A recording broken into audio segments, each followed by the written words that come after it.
Pilihlah pada hari ini kalian mau beribadah kepada siapa. Pembacaan dari kitab Yosua bab 24 ayat 14 sampai dengan 29. Oleh sebab itu takutlah akan Tuhan dan beribadahlah kepadanya dengan tulus ikhlas dan setia.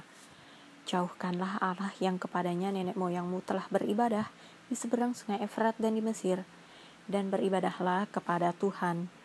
Tetapi jika kamu anggap tidak baik untuk beribadah kepada Tuhan, pilihlah pada hari ini kepada siapa kamu akan beribadah.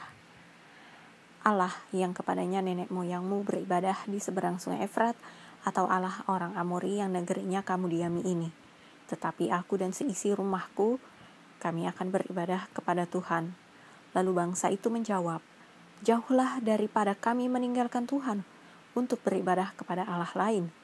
Sebab Tuhan Allah kita, Dialah yang telah menuntun kita dan nenek moyang kita dari tanah Mesir, dari rumah perbudakan, dan yang telah melakukan tanda-tanda mujizat yang besar ini di depan mata kita sendiri, dan yang telah melindungi kita sepanjang jalan yang kita tempuh, dan di antara semua bangsa yang kita lalui.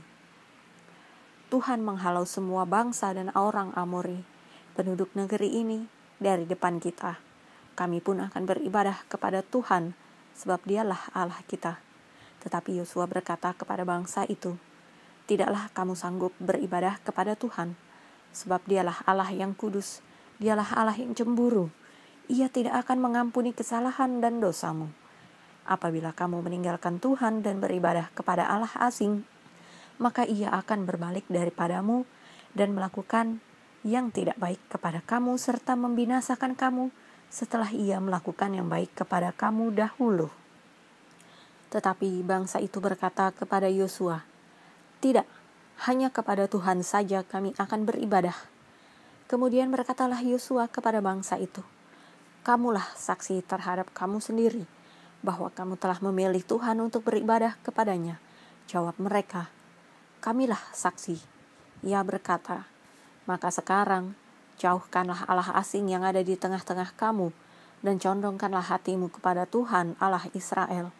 Lalu jawab bangsa itu kepada Yosua, kepada Tuhan Allah kita, kami akan beribadah dan firman-Nya akan kami dengarkan. Pada hari itu juga Yosua mengikat perjanjian dengan bangsa itu dan membuat ketetapan dan peraturan bagi mereka di Sikem. Yosua menuliskan semuanya itu dalam kitab hukum Allah. Lalu ia mengambil batu yang besar dan mendirikannya di sana, di bawah pohon besar, di tempat kudus Tuhan. Kata Yosua kepada seluruh bangsa itu, sesungguhnya batu inilah akan menjadi saksi terhadap kita, sebab telah didengarnya segala firman Tuhan yang diucapkannya kepada kita.